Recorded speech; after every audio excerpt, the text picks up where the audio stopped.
Καλησπέρα σας και καλώς ορίσατε. Με ιδιαίτερη χαρά σας παρουσιάζουμε τη νέα μας διαδικτυακή σειρά συνεντεύξεων με τίτλο «Λαγκάδια, πρόσωπα και ιστορίες».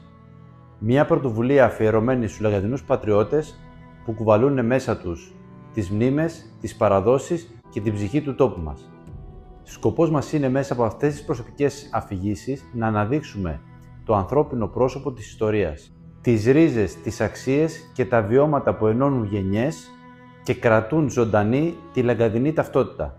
Οι συνεντεύξεις θα δημοσιεύονται αρχικά στην εφημερίδα μας «Ηχό των Λαγκαδίων» και στη συνέχεια θα αναρτώνται στο κανάλι μας στο YouTube, ώστε να είναι προσβάσιμες σε όλους τους φίλους λαγκαδινούς και όχι μόνο, όπου και αν βρίσκονται.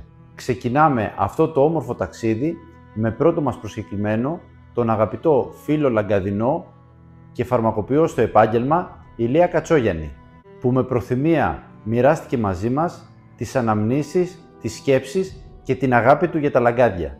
Σας ευχαριστούμε και ελπίζουμε να απολαύσετε τη συνέντευξη. Να είστε καλά. Σε έναν τόπο ευλογημένο, χτισμένο πάνω στην πέτρα, πλούσιο σε ιστορία και μνήμες που αντιστέκονται στον χρόνο. Τα λαγκάδια Αρκαδίας, γενέτειρα μαστόρων και ψυχών γεμάτων φως, ανθρώπων που δεν ξεχνούν και κουβαλούν τον τόπο τους όχι απλώς στις αναμνήσεις, αλλά στην καθημερινότητά τους. Σήμερα θα συνομιλήσουμε με τον Ηλία Κατσόγιαννη, έναν άνθρωπο που κουβαλά τις ρίζες του στο νου και την καρδιά, φαρμακοποιός στο επάγγελμα και άνθρωπος της προσφοράς, που κρατά ζωντανή τη σύνδεση με την ιδιαίτερη πατρίδα του, τα λαγκάδια. Θα μας μιλήσει για το επάγγελμα του φαρμακοποιού και πώς ο ίδιος συνεχίζει μια μεγάλη παράδοση 100 και πλέον χρόνων. Θα μας μιλήσει επίσης για την παρασκευή γαλλικών φαρμάκων για ανθρώπους που τα έχουν ανάγκη. Το πιο σημαντικό όμως είναι ότι θα μας μιλήσει για τα παιδικά του χρόνια και τις μνήμες του από τα λαγκάδια, για τα βιώματα και τις προσωπικές του ιστορίες που δεν σταματάνε στο χθες, αλλά συνεχίζουν στο σήμερα.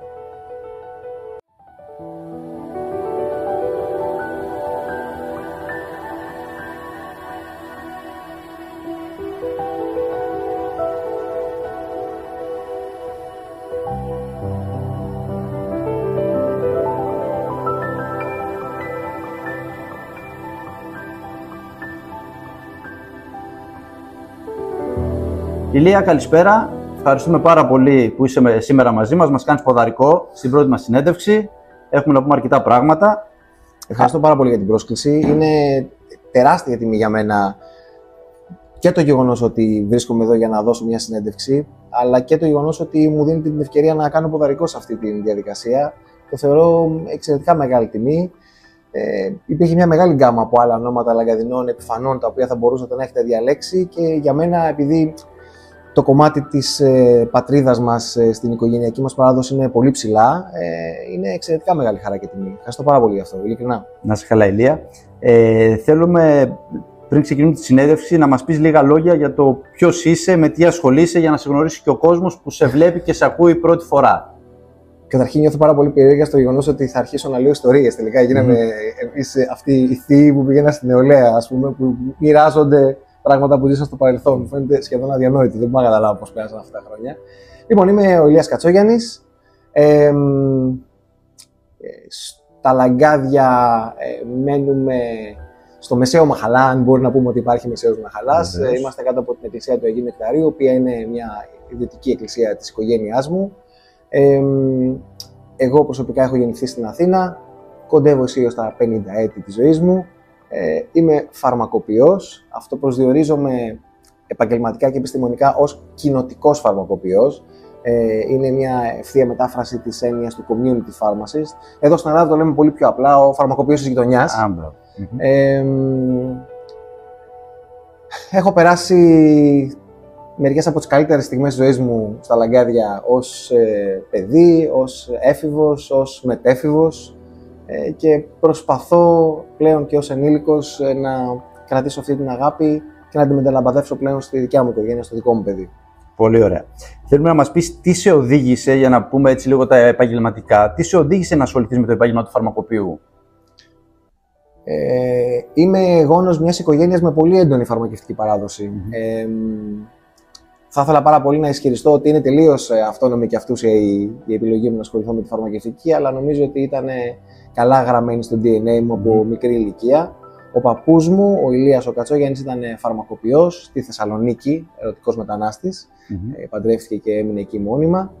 Ο πατέρας μου ήταν φαρμακοποιός στην Αθήνα και εγώ στην πραγματικότητα συνέχισα το οικογενειακό μας φαρμακείο στο Νέο Κόσμο, όπου το 2019 περίπου το μετέφερα πάλι στη Φρατζή που είναι το φαρμακείο, στον απέναντι δρόμο.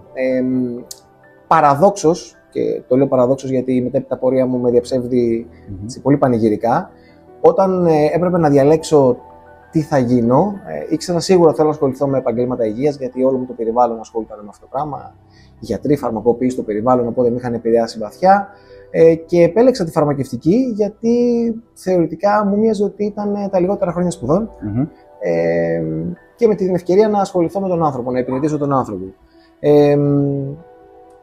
Τότε εγώ δεν είχα την οριμότητα να καταλάβω τι σημαίνει το να συνεχίσει μια οικογενειακή παράδοση. Στα 17-18 μου, για παράδειγμα, δεν με πολύ ενδιαφέρει αυτό.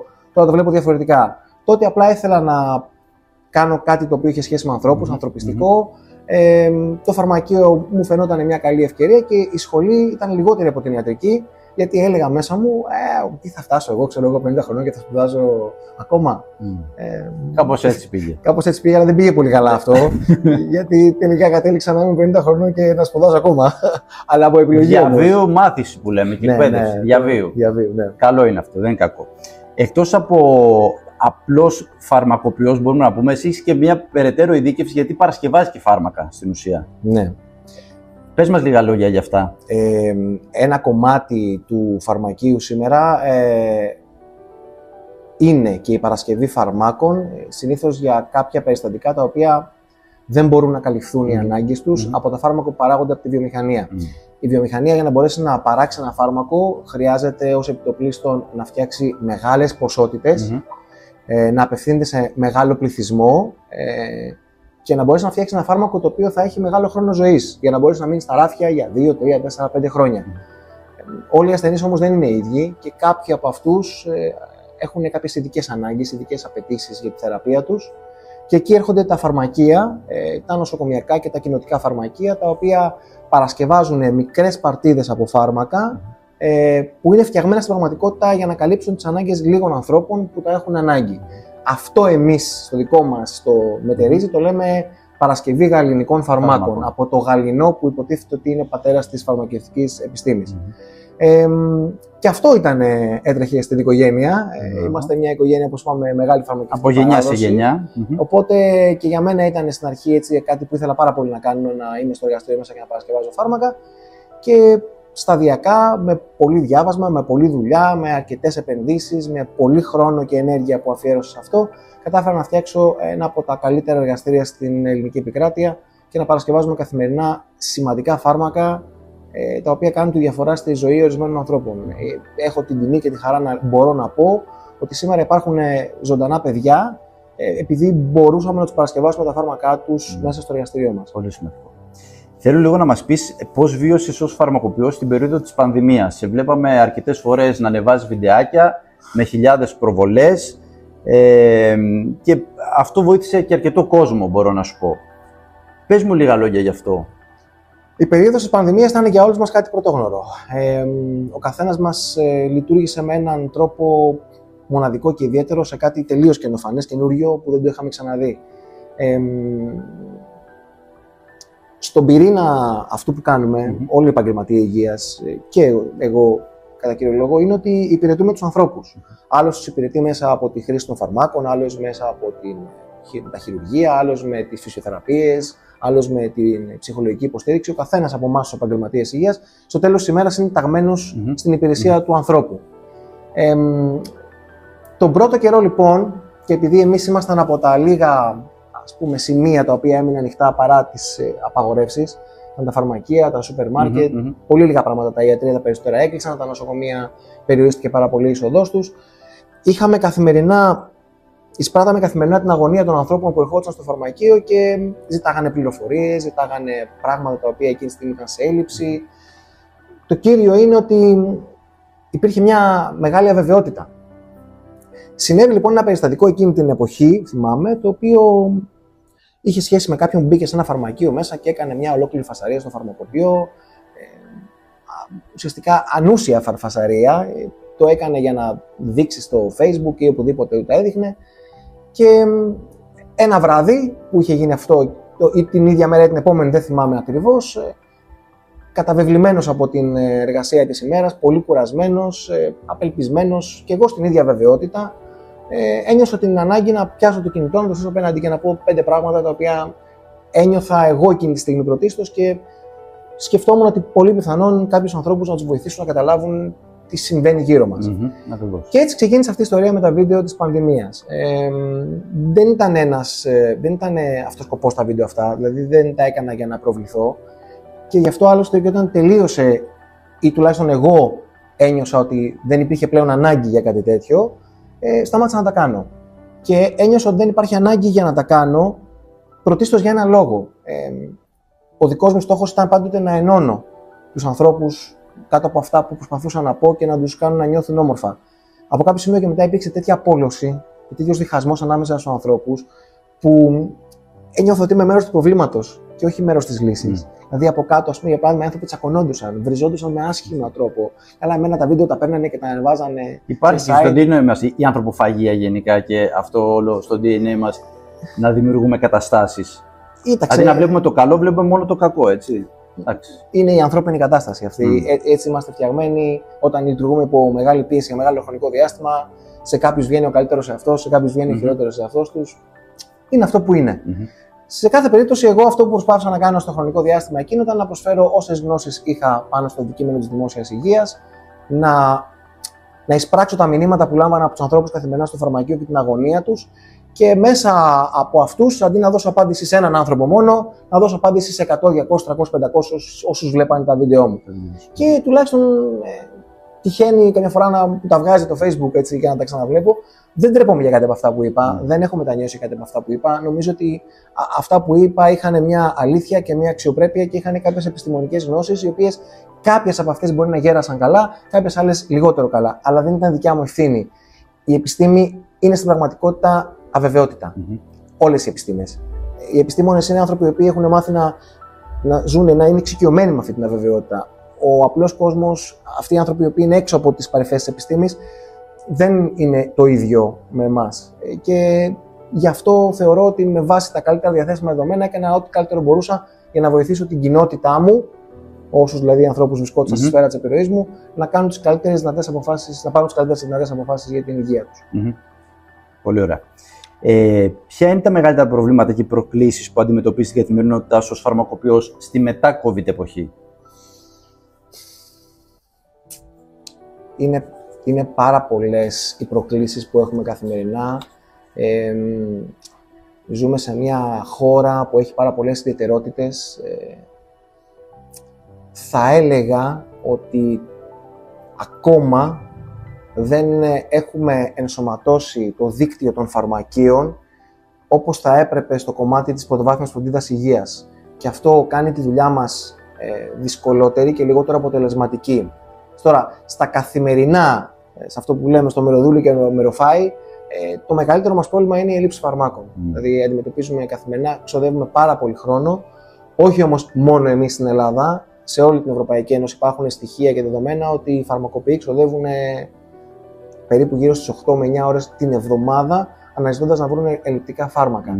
Το οποίο είναι καταρχήν πολύ ψυχοφθόρο για τους φαρμακοποιούς, για τους ασθενείς οι οποίοι είναι σε αναμονή, και νομίζω ότι είναι και ένας μη παραγωγικός τρόπος να χρησιμοποιηθεί ο χρόνος ενός επιστήμονα υγείας τόσο καλά σπουδαγμένου και τόσο μέσα στα πράγματα. Πάντως, αν έπρεπε να βάλω αυτές τα δύο σημαντικότερες προκλήσεις, είναι ότι ακόμα δεν έχουμε ενσωματώσει το φαρμακείο στην πρωτοβάθμια όπως θα έπρεπε. Και το δεύτερο, που δεν είναι μόνο ελληνικό πρόβλημα, γιατί αυτό με την πρωτοβάθμια σε άλλες χώρες έχει λυθεί λίγο ή πολύ, εδώ όχι ακόμα, αλλά αυτό με τις ελλείψεις είναι ένα διεθνές πρόβλημα, το οποίο προέκυψε και ως έναν βαθμό επηρεάστηκε αρνητικά και από την πανδημία, με τις ελλείψεις υλικών, πλαστικών, συσκευασίας, πρώτων υλών, μετά ο πόλεμος στην Ουκρανία, η διακοπή του εμπορίου, όλα αυτά έχουν κάνει το πρόβλημα. Υπήρχε μια λυσίδα σε όλα αυτά. Ναι. Το έχουν κάνει χειρότερο. Δηλαδή, ξεκίνησε από την πανδημία και επιδεινώθηκε για πάρα πολλούς κοινωνικούς. Έχει και ρολάρει λίγο κατάσταση, πιστεύεις τώρα? Όχι, εμείς δεν βιώνουμε κάποια σοβαρή βελτίωση. Αυτό που βιώνουμε είναι μια αλλαγή στην κατηγορία των φαρμάκων. Δηλαδή, τώρα βρίσκουμε αυτά τα φάρμακα που ψάχναμε πριν από ένα μήνα, τώρα ψάχνουμε τα άλλα. Στην ουσία, στο overall μας όμως, ξοδεύουμε πολύ χρόνο καθημερινά για να ψάχνουμε φάρμακα τα οποία είναι σε έλλειψη. Κατάλαβα. Ωραία. Ας ελαφρύνουμε λίγο το κλίμα και την κατάσταση και ας περάσουμε λίγο στο χωριό μας, στα Λαγκάδια. Υπάρχει και μια σύνδεση της οικογένειάς σου με το σύνδεσμο των Αττικής Λαγκαδινών, καθώς ο παππούς μου, ο Μπαρμπαγιάννης, ήταν πρόεδρος, είχε τελέσει πρόεδρος του Ενατικής Λαγκαδινών. Ο πατέρας μου ήταν αρκετά ενεργό μέλος, συμμετείχε σε όλες τις εκδηλώσεις. Δεν είμαι σίγουρος αν είχε κάποιο ρόλο στο Διοικητικό Συμβούλιο. Και σαν παιδί και σαν έφηβος τον θυμάμαι σχεδόν σε όλες τις εκδηλώσεις και στην Αθήνα και στα Λαγκάδια. Ερχόμασταν δηλαδή στις κοπές της πίτας, στους χορούς που κάνανε στα διάφορα νυχτερινά μαγαζιά, στις ποιητικές βραδιές που γινόντουσαν κάτω στα Λαγκάδια, στο Γούναρη, πριν γίνει η Θέα και όλα αυτά. Δηλαδή έχω πολύ έντονες μνήμες από το Σύλλογο των Ενατικής και από παιδί κιόλας. Μπράβο. Όταν ακούς Λαγκάδια, ποια είναι η πρώτη σκέψη που σου έρχεται στο μυαλό? Ποια είναι η μνήμη σου, η μνήμη σου? Πατρίδα. Η πρώτη σκέψη που μου έρχεται είναι πατρίδα. Δεν υπάρχει δεύτερη σκέψη πέρα από αυτή. Είναι η πατρίδα μου τα Λαγκάδια. Τι θυμάσαι από τα παιδικά σου χρόνια? Να πηγαίνεις εννοώ καλοκαίρια, Χριστούγεννα, Πάσχα. Θυμάμαι το μαρτύριο της μεταφοράς. Ναι, είχαμε ένα Σίμκα το 1974, το οποίο το φορτώναμε ασφυκτικά για να πάμε στα Λαγκάδια κάθε φορά. Πάνω δέναμε πράγματα, τραπέζια, ποτήρια, ό,τι μπορείς να φανταστείς το πήγαιναμε. Και φυσικά ήμουνα παιδί της γενιάς του Κολοσούρτη. Δεν υπήρχε εδώ Αρτεμίσιο και όλα αυτά. Η παλιά κακιά σκάλα.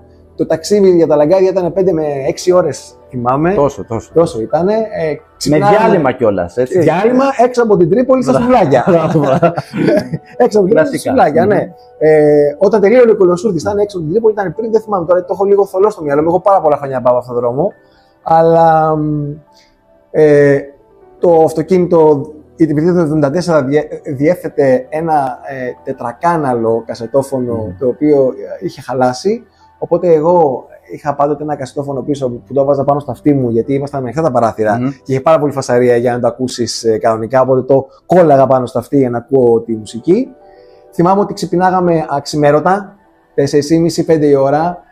Το αμάξι ήταν φορτωμένο από το προηγούμενο βράδυ και είχαμε την αγωνία και το άγχος μην μας το κλέψουν. Ήταν μεγάλη προετοιμασία πάντως για να πας στα Λαγκάδια. Ήταν ταξίδι, δεν ήταν επεξεγελά. Ήταν ένα γεγονός που το κανόνιζες μέρες πριν. Ήταν κανονισμένα τα ταξίδια στα Λαγκάδια πάντοτε. Δηλαδή θυμάμαι ότι εμείς πηγαίναμε οικογενειακά. Όσο ζούσε ο παππούς ο Γιάννης, πήγαινε από τον Ιούλιο. Έβαφε το σπίτι, το περποιόταν και τα σχετικά και εμείς πηγαίναμε Αύγουστο. Ο πατέρας μας πήγαινε αρχές Αυγούστου, έφευγε. Ξαναγίνανε για Αθήνα να δουλέψει και ερχόταν το 15 Αύγουστο. Ξανακαθόταν μερικές μέρες, ξανάφευγε και ερχόταν μετά τον Σεπτέμβριο που ήταν του Αγίου Νεκταρίου, που ήταν η εκκλησία από πάνω που λειτουργούσε. Αλλά τα ταξίδια ήταν δεδομένα. Το χειμώνα, όταν πήγαινανε μόνοι τους, μας αφήνανε σε μία θεία μου, ειδικά όταν μεγάλωσε ο παππούς και δεν ήταν εύκολες στις μετακινήσεις. Μέναμε με τον παππού στα ξαδέρφια εκεί πέρα και πήγαιναν στα Λαγκάδια, κάνανε ό,τι δουλειές ήταν να κάνουν και ξαναγυρνάγανε. Αλλά τα ταξίδια, δηλαδή το πρώτο πράγμα που έτσι σαν μνήμη είναι το πήγαινε στα Λαγκάδια, το οποίο ήταν μια εμπειρία ζωής. Εμπειρία ζωής με μικρή μετακόμιση. Και θυμάμαι επίσης ότι μας περιμένανε τα πιτσιρίκια των Λαγκαδίων για να πάρουν χατζηλίκι να βοηθήσουν στο κουβάλιμα. Γιατί σταματάγαμε στην Παναγιά και όπως ξέρεις δεν υπάρχει δρόμος για να πάμε στο σπίτι. Δεν είναι εύκολη πρόσβαση. Είχε περπάτημα. Τώρα σκέψου να είχαμε τέτοια μεγάλα τραπέζια, διβανοκασέλες, ξέρω εγώ, ό,τι μπορεί να φανταστείς έχουμε μεταφέρει σε αυτό το Σίμκα στη σκάρα του πάνω. Οπότε, ναι, ήταν μια διαδικασία το ταξίδι στα Λαγκάδια. Μετά νομίζω ότι οι πρώτες παιδικές φιλίες εκεί πέρα με τα παιδιά που παίζαμε, είχαμε φτιάξει ένα μικρό θίασο καραγκιόζι με άλλους 2 Λαγκαδινούς εκεί πέρα και παίζαμε καραγκιόζι εκεί στην αυλή του σπιτιού και ερχόντουσαν και μας βλέπανε οι μεγάλοι. Και μετά μπήκαμε σε μια εφηβεία στην οποία τα πάντα ήταν υπέροχα στα Λαγκάδια. Τα πάντα ήταν υπέροχα. Δηλαδή, εκείνος ο μήνας στα Λαγκάδια ήταν φανταστικός. Φτιάξαμε σχέσεις ζωής με παιδιά που μένουν μόνοι μας στα Λαγκάδια, με ανθρώπους από την Αθήνα. Κρατάς επαφές ακόμα? Όχι όσο θα ήθελα, αλλά προσπαθούμε. Ξέρεις, όταν μετά οι άνθρωποι. Με τις υποχρεώσεις χάνεσαι λίγο. Και κάπως η Αθήνα πλέον δεν είναι όπως ήταν παλιά. Ήταν άλλη. Δεν ξέρω, η εποχή αυτή. Όσο και να φαίνεται αστείο αυτό που θα πω τώρα, το καλοκαίρι ήταν ένα μικρό Twilight Zone μέσα στο χρόνο. Τι εννοώ,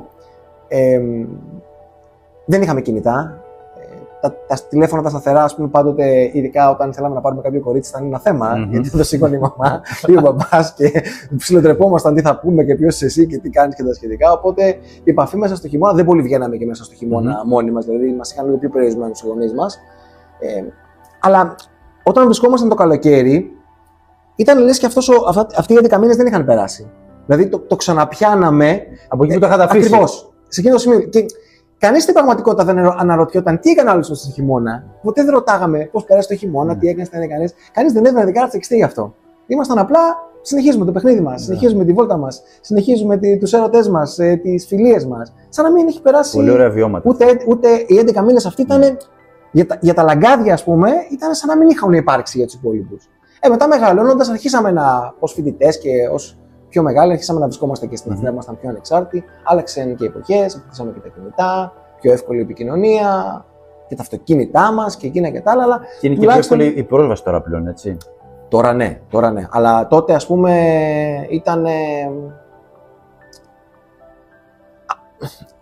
Αυτή η μικρή έλλειψη δυνατοτήτων, αυτός ο περιορισμός, έδινε μια διαφορετική ποιότητα στα πράγματα, χωρίς να θέλω να ισχυριστώ ότι ήταν καλύτερο ή χειρότερο από ό,τι είναι τώρα. Ήταν διαφορετικό. Όταν δεν έχεις πόρους, αναγκάζεσαι να αυτοσχεδιάσεις για να μπορέσεις να κάνεις κάποια πράγματα. Και αυτός ο αυτοσχεδιασμός σε κάνει να το αγαπάς και να το πονάς με ένα διαφορετικό τρόπο από όταν το βρίσκεις εύκολο και είναι πάρα πολύ εύκολο. Αυτό δεν σημαίνει ότι αυτοί που τα βρίσκουν πιο εύκολα σταματάνε να τα αγαπάνε τα πράγματα ή τίποτα άλλο. Απλά είναι μια διαφορετική διαδικασία. Πάντως, εγώ αυτό θυμάμαι πολύ έντονα, ας πούμε, για παράδειγμα, ότι τα λαγκάδια ήταν ένας μήνας για τον οποίο οι υπόλοιποι 11 μήνες δεν υπήρχαν και για τους υπόλοιπους 11 μήνες αυτός ο μήνας δεν υπήρχε. Ναι, ήταν μια μοναδική χωροχρονική κατάσταση. Τι έχει αλλάξει περισσότερο στα λαγκάδια σήμερα σε σχέση με το παρελθόν? Υπάρχουν πράγματα που σε στενοχωρούν, σε προβληματίζουν ή σε ενθουσιάζουν? Εμείς έχουμε αλλάξει. Τα λαγκάδια σαν τόπος, σαν ενέργεια, σαν ιστορία είναι εκεί και βγάζουν τις καινούργιες γενιές τους. Τα παιδιά που έχουν ασχοληθεί τώρα με τις διοργανώσεις, με τα καρναβάλια, με τα πολιτισμικά, είναι όμορφοι άνθρωποι, χαμογελαστοί, χαρούμενοι, έχουν διάθεση. Τα λαγκάδια είχαν πάντα προβλήματα, πάντοτε είχαν δυσκολίες. Ήταν ένας ευλογημένος και καταραμένος τρόπος ταυτόχρονα. Φτιάχτηκε πάνω σε ένα βουνό, με τις δυσκολίες, με το πείσμα των ανθρώπων. Το ίδιο πείσμα των ανθρώπων πάλι του δημιουργούσε προβλήματα. Δεν έχει αλλάξει κάτι σε αυτό. Εμείς αλλάξαμε. Εμείς βλέπουμε τα πράγματα αλλιώς πλέον. Εμείς θέλουμε άλλα πράγματα. Θυμόμαστε τις δικές μας εποχές σαν να ήταν καλύτερες, ενώ δεν ισχύει κάτι τέτοιο. Απλά εμείς ήμασταν μια άλλη εκδοχή του εαυτού μας. Πιο ανέμελοι, πιο ευχάριστοι ίσως, πιο ξένιαστοι, με λιγότερες έννοιες, με λιγότερα προβλήματα. Είναι και των καιρών μας αυτό που λέμε για την ερημοποίηση και την εγκατάλειψη της επαρχίας. Γιατί εμείς ευθυνόμαστε για την κατάσταση που έχει περιέλθει η επαρχία σήμερα. Εγώ πάντως θυμάμαι την ίδια γκρίνια μέσα εισαγωγικά από τότε που ήμουν παιδί. Διότι η πορεία του χωριού αλλά και όλης της ελληνικής επαρχίας είναι φθήνουσα. Και προφανώς για τις προηγούμενες γενιές αυτή η διαφορά είναι πολύ στενάχωρη. Δηλαδή, τώρα όταν οι γονείς μου και εγώ, ξέρω, ο παππούς μου είχαν ζήσει στο χωριό Κεφαλοχώρι με όλες τις υπηρεσίες, με 5.000 κατοίκους και βλέπαν ότι είχαν μείνει 2.000, 3.000, στεναχωριόντουσαν. Τώρα, εμείς που βλέπουμε ότι έχουν μείνει 500, στεναχωριόμαστε. Αλλά η πορεία της ελληνικής επαρχίας είναι αυτή συνολικά. Υπάρχει ελπίδα, πιστεύεις όμως, να γυρίσουν, ας πούμε, κάποιοι νέοι, να μείνουν στο χωριό, να εργαστούν, να δραστηριοποιηθούν? Είναι πολύ επιφανειακό να το πω εγώ αυτό από την αναπαυτική μου θέση στην Αθήνα. Η ζωή στο χωριό και στα λαγκάδια και σε όλα τα χωριά και σε όλη την επαρχία είναι πολύ διαφορετική, πολύ δύσκολη, έχει προκλήσεις. Θέλει μια ιδιαίτερη πάστα ανθρώπων, έτσι όπως είναι αυτή τη στιγμή η πραγματικότητα. Ή θέλει κάποια έργα υποδομής, τα οποία εγώ προσωπικά, όχι μόνο για τα λαγκάδια, αλλά για την επαρχία συνολικά δεν τα βλέπω. Δεν τα βλέπω να γίνονται. Απλώς επειδή τα λαγκάδια την χάνει να είναι και ένα μέρος της ορεινής Αρκαδίας που ζει από τον τουρισμό τα τελευταία χρόνια και έχει αναπτυχθεί αρκετά.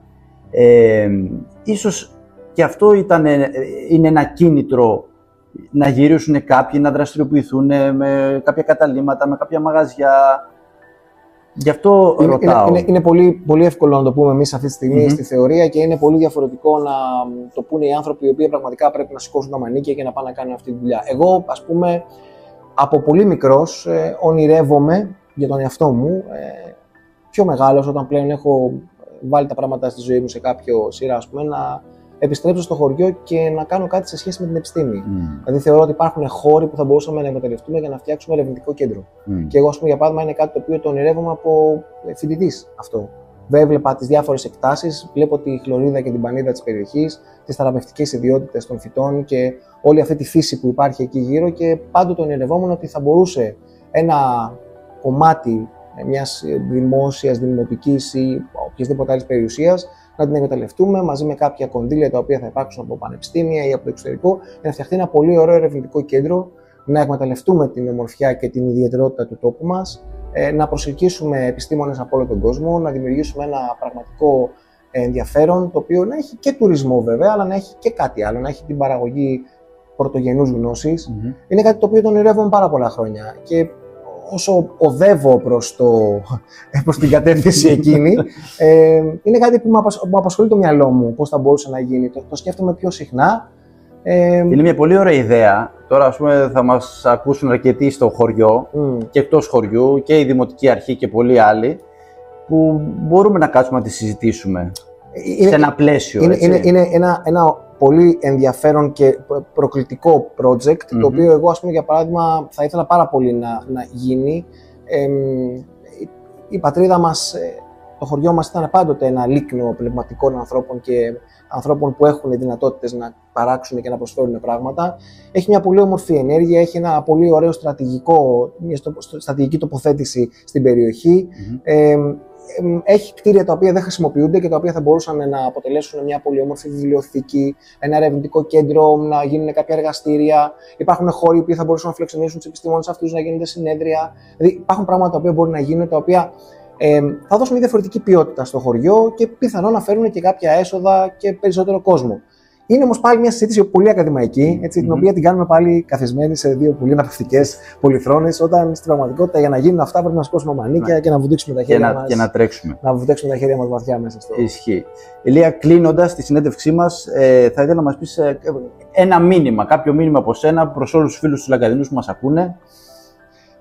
Δεν αισθάνομαι ότι βρίσκομαι σε κάποια θέση να δώσω μήνυμα προς τον οποιοδήποτε. Τι σκέψεις σου, κλείνοντας? Οι σκέψεις μου δεν αποτελούν μήνυμα για κανέναν. Είναι μια επανάληψη του γεγονότος ότι αγαπάω πάρα πολύ αυτό το χωριό, αυτή την πατρίδα. Είναι συνδεδεμένη η οικογένειά μου με την ιστορία της. Είναι συνδεδεμένος εγώ με την ιστορία, τη δικιά μου, με το χωριό αυτό. Έχω αγαπήσει τα στενά του, τους λόφους του, τα σκαλοπάτια του, τις εκκλησιές του, τις ιστορίες του, τις αναμνήσεις του, το ταξίδι που είχα μέσα σε αυτό πολύ βαθιά. Η ελπίδα μου και η ευχή μου είναι να μπορέσει το παιδί μου να ζήσει και αυτό με τη σειρά του. Γι' αυτό άλλωστε γίνεται όλη αυτή η προσπάθεια να κρατήσουμε τα σπίτια μας, να μπορέσει και αυτό να αποκτήσει αυτές τις όμορφες εμπειρίες με έναν τρόπο τέτοιο ή με κάτι τελείως διαφορετικό, γιατί είναι διαφορετικό το ταξίδι. Εύχομαι ολόψυχα να είναι όλοι καλά. Καλή εντάμωση στο χωριό και ευχαριστώ ξανά για μια ακόμα φορά για την εξαιρετική τιμή που κάνει σε μένα και κατ' επέκταση στην οικογένειά μου, με όποια παράδοση έχει αυτή. Ηλία μου, εκ μέρους όλου του ΔΣ του Συνδέσμου, καλή αντάμωση στο χωριό μας. Ευχαριστούμε πάρα πολύ για την πρώτη συνέντευξη που μας παραχώρησες, μας κάνεις ποδαρικό. Ελπίζω να πάει καλά. Και μέρος της συνέντευξης θα δημοσιευθεί στην Ηχό των Λαγκαδίων και όλη η συνέντευξη θα ανέβει διαδικτυακά στη σελίδα μας στο Facebook και προσεχώς στο νέο μας κανάλι στο YouTube. Μείνετε συντονισμένοι. Ευχαριστούμε πάρα πολύ, να είστε καλά.